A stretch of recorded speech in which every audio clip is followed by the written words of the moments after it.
মানুষের পরিচয় শুধু তার পেশায় নয়, তার সাহসে। জীবনের কঠিন সংগ্রামের মাঝেও কেউ কেউ ইতিহাসের সাক্ষী হয়ে থাকেন। রাজধানীর সদরঘাটের তেমনই এক পরিচিত মুখ জামাল মিয়া, যিনি রাজধানীর সদরঘাটে নৌকা চালিয়ে সামান্য আয় দিয়ে কোনো রকম সংসার চালাতেন।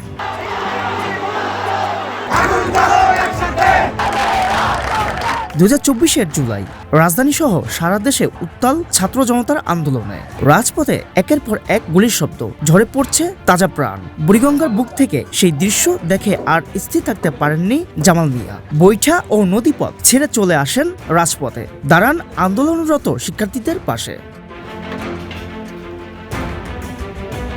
জুলাইয়ের সেই বিভীষিকাময় দিনগুলোর কথা মনে হয় আজও। কেঁপে ওঠেন বুড়িগঙ্গার এই সংগ্রামী সৈনিক। আমি সাবান আছি 5 তারিখের পরে, দেশ স্বাধীন হওয়ার পরে আমি এখানে দোকান দিছি নৌকায়। 10-12 বছর আগে আমি নৌকা পাইছি এই নদীতে। এটা আমি বিক্রি করি নদীতে, যে আমাদের এই মাঝিজন, আমার ভাই বেড়াদার, সবাই এলাকার লোকজন, তাদেরকে নিয়েই আমি এই সদরঘাট স্বাধীন করেছি। আমাদের নতুন ফ্ল্যাট, ওয়াও নতুন সোফা, সোয়ান ফোম। জুলাই আন্দোলনের পুরো সময়টাতেই তিনি নৌকা না চালিয়ে সদরঘাট ও পুরান ঢাকা এলাকায় আন্দোলনে শিক্ষার্থীদের পাশে ছিলেন। আমি আহত হই না, গ্যাস খাইছিলাম, মারা যায় না কেউ, আহত হয়েছে। স্বাধীন করার পরে আমি অনুপয় হয়ে এটা দোকানটা দিছি, অনুপয় হইয়া। এদের জন্য আমি গর্ব ছিলাম, কিন্তু এদের কিছু করিয়ে দিতে পারি না, এতে আমি দুঃখিত। তার জন্য আমি এখানে লয়ে বইছি এই দোকানটা। এই আর কোনো কিছু নাই বলতেই চলে। জামাল মামা নামেই তিনি বেশ পরিচিতি।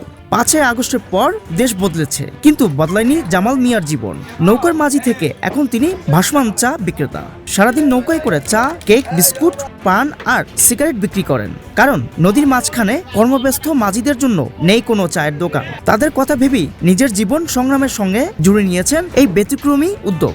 ইনকাম বেশি না, এটা হইলে সব মানবতা যোগায়। ইনকাম বেশি না, খাইলেও 200-300 টাকা থাকে, ইনকাম বেশি না।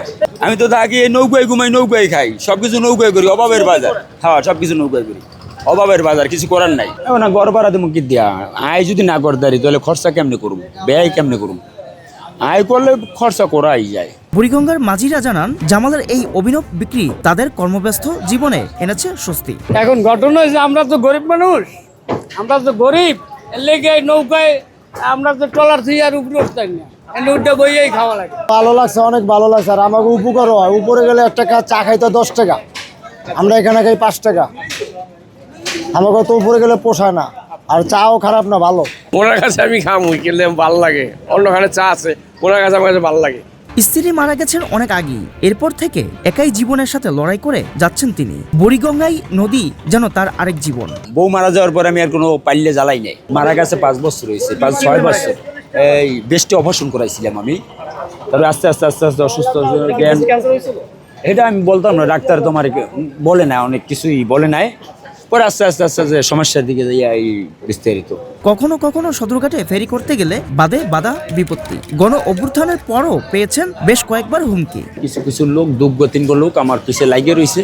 কে লাগছে তারাই ভালো জানে, কিন্তু তারা বিপদে পড়ে যাবে। আমার কোনো চোর ডাকাত গুন্ডামান্ডানের ভয় আমি এই সদরঘাট করি না, কেন আমি ভালো লোক, সবাই আমাকে ভালো চোখে দেখে।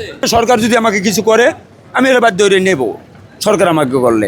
90-এর দশকে জীবিকার তাগিদে ঢাকায় আসা জামাল মিয়া বুড়িগঙ্গার বুকে দেখেছেন অসংখ্য মানুষের গল্প, দেখেছেন মানবতার নানা রূপ, কিন্তু নিজের আত্মসম্মান বিসর্জনের ভয়ে হাত পাতেননি কারো কাছে।